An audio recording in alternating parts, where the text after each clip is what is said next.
మన కాలనీలో నుంచి పోలీస్ ఆఫీసర్లు అవ్వాలా, మన కాలనీలో నుంచి డాక్టర్లు అవ్వాలా, టీచర్లు అవ్వాలా. వీళ్ళు ఉన్నత స్థితికి వెళ్ళాలా, ఉన్నత విద్య అభ్యసించాలా. వీళ్ళ భవిష్యత్తు చాలా బాగుండాలా. ఈ బాగుండాలంటే మీ సహకారం కూడా, తల్లిదండ్రుల సహకారం కూడా కావాలా. బడికి వెళ్ళిపోతే వదిలేయద్దు దయచేసి. 2 తన్నైన బడికి పంపించండి.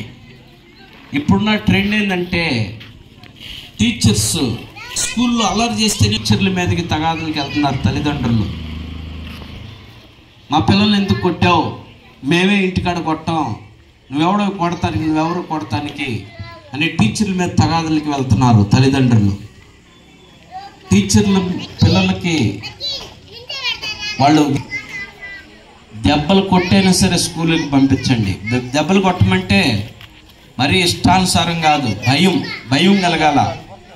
వాళ్ళు ప్రయోజకులు అవ్వాలా. ప్రయోజకులు చేయటానికి తల్లిదండ్రుల యొక్క స్ఫూర్తి చాలా అవసరం. మాటలు కూర్చోండి. 6వ అధ్యాయం ఉందంటే, పిల్లలారా ప్రభునందు మీ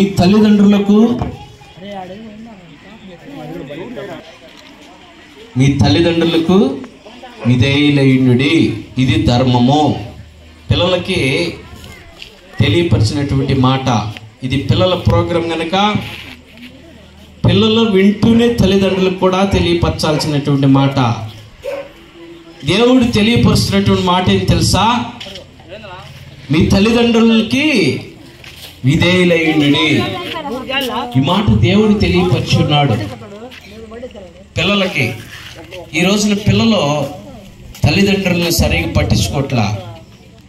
కొన్ని ఊర్లకు పోతే నాన్నే రే అంటున్నారు, అమ్మనేమంటారు, అమ్మను కూడా తిడుతున్నారు, నాన్నే రే అంటున్నారు. వాళ్ళ ఇష్టానుసారంగా బూతులు తిడుతున్నారు తల్లిదండ్రుల్ని. అలాంటి పరిస్థితి రాకూడదని దేవుడు ఏం తెలియపరిచాడు? మీ తల్లిదండ్రులకు విధేయులుగా జీవించాలా. భూమి మీద దీర్ఘాయుష్మంతుడిగా ఉండాలి అంటే